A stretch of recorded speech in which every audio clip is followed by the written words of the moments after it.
Delhi assembly ఎన్నికల్లో Modi magic ఓ రేంజ్లో పనిచేసింది. దీంతో 27 ఏళ్ల తర్వాత హస్తిన పీఠంపై కమలం విజయ బావుట ఎగరేసింది. కరెక్ట్గా ఎగ్జిట్ పోల్స్ ఏమని చెప్పాయో అదే విధమైన నంబర్లను గెలుచుకుని బీజేపీ రికార్డు క్రియేట్ చేసింది. ఈ విజయంతో అసలు ఎన్నికల క్షేత్రంలో భారతీయ జనతా పార్టీ, అందులో నరేంద్ర మోదీ, అమిత్ షా అనుసరించే వ్యూహాలు మరోసారి హాట్ టాపిక్గా మారాయి. ఇంతకీ బీజేపీ ఇంతటి ఘన విజయం సాధించడానికి కారణాలేంటి? Have a look.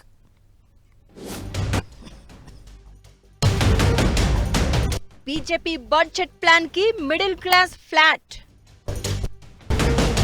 ఆమ్ ఆద్మీకి 12 లక్షల దెబ్బ, ఫుల్ గా వర్కౌట్ అయిన మోదీ ప్లానింగ్. వెరసి 27 ఏళ్ల తర్వాత ఢిల్లీలో బీజేపీ జెండా ఎగిరింది. అది కూడా ఓ రేంజ్ లో.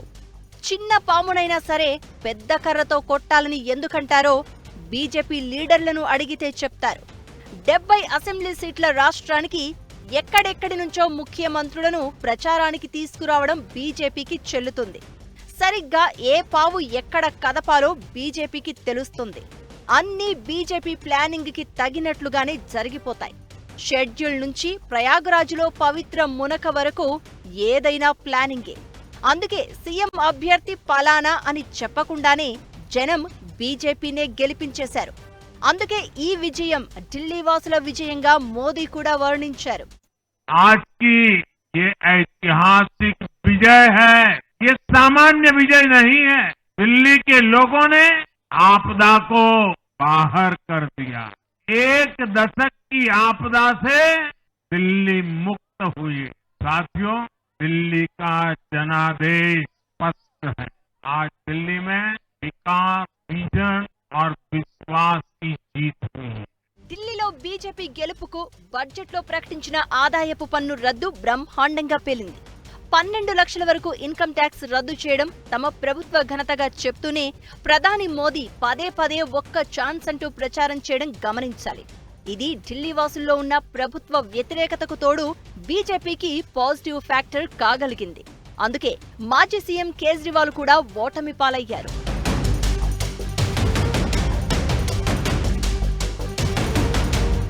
లిక్కర్ స్కామ్ తప్ప మరో ఆరోపణలను ఢిల్లీలో వినిపించకుండా చేయడంతో పాటు మోదీనే స్వయంగా శీష్ మహల్ అంటూ సీఎం నివాసాన్ని ఆరోపించడం మరో మార్క్గా చెప్పాలి. ఇది జనంలోకి సూటిగా వెళ్లిపోయింది. కరోనా టైంలో మేం సేవ చేస్తుంటే కేజ్రీవాల్ మాత్రం మేడలు కట్టుకున్నారనే ఆరోపణ చాలా బలంగా పనిచేసిందనేది వాస్తవం.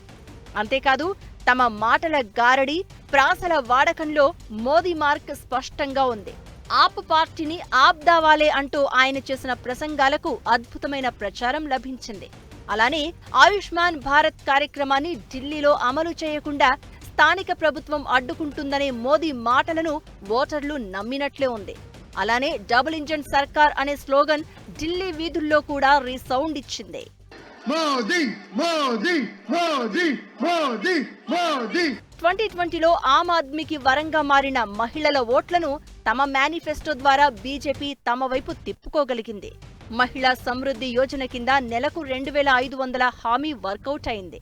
అలానే గర్భిణులకు 21,000 ఆర్థిక సాయం కూడా పనిచేసింది అంటారు. పూర్వాంచల్ ఓటర్ల కోసం యూపీ సీఎం యోగి ఆదిత్యనాథ్ ప్రచారం ఉపయోగపడగా ఉచిత ఇళ్ల పథకం ప్రకటన కూడా పేద వర్గాలను బీజేపీకి దగ్గర చేసింది అనాలి. ప్రధానమంత్రి మోదీ జనవరి నెలలో ప్రారంభించిన డెవలప్మెంట్ పనుల ప్రచారం కూడా బీజేపీ విజయానికి దోహదపడింది.